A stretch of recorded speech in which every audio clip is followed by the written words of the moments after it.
سلامونه نیک مونږ دوستانو جوړ روغ وس دا ترکیه جماعتونه دي وای ور دي مرسي په ترکیه کې ترکیه جماعتونه دي دغه تو ګولا شي چې پرتی دا وګوره دغه سي دا ترکیه جماعتونه دي دا سلطان احمد جمعه ورته وایي دا د خدای پاک کور دی دا ورته وګورئ دا د خدای پاک کور دی په ترکیه کې جماعت ماجد دی دا ورته وګورئ ترکیه مسلمانه ده دلته موز شروع دی دا وګورئ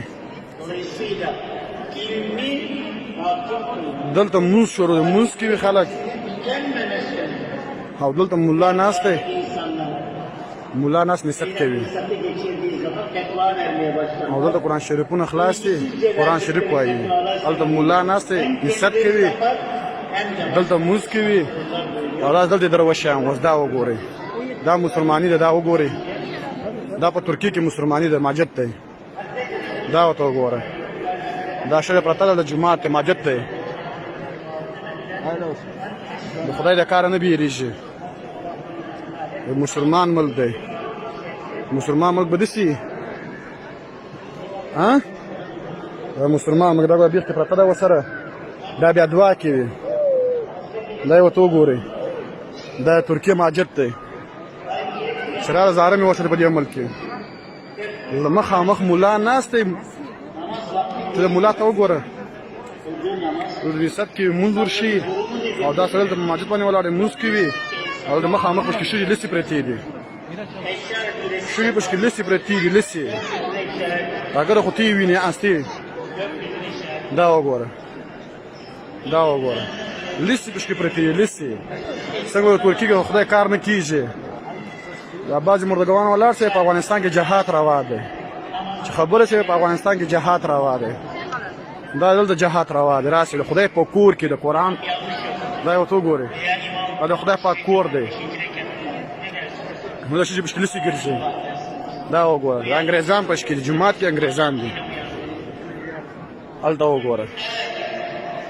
دلته وګوره دا مسلمانۍ ده دا وګوره دلته منځونه کېږي ګوره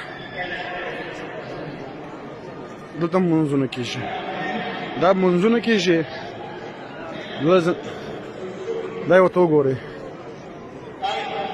دا د خدای پاک کور دی د خدای پاک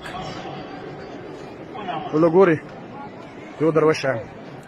دا ماجد ته ګورئ د مونځ پشکې کېږي دا وګورئ مخامخ وګورئ دا جمع ولاړه دا وګورئ دا مونځ کېږي پشکې O günde Peygamberimizin oğlu İbrahim vefat etti. دا مولا دی İnsanlar dedi ورته وګوره دا İbrahim vefat etti. مخامخ ویني قرآن شریفونه ورته خلاص دي قرآن شریف وایي دا یو ورځ پشکې ده دا ترکیه جومات دی دلته وګورئ دا وګوره دا مسلماني ده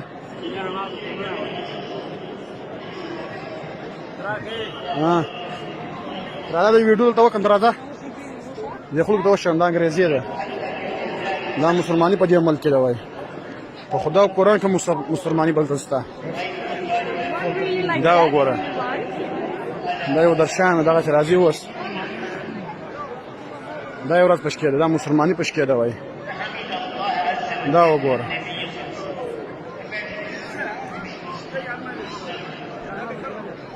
نه هم راغلی پشکې دا درې څلور منټ روانه ده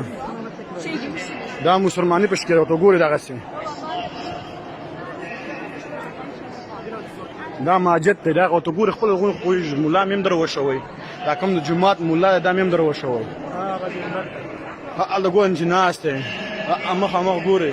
دا سلطان احمد جومات دی دا مسلماني پشکې شروع ده وایي او ترکیه مسلمانه ده دغه یې وګورئ دلته منځونه کېږي دلته وګوره دا مسلمان ملک دی وایي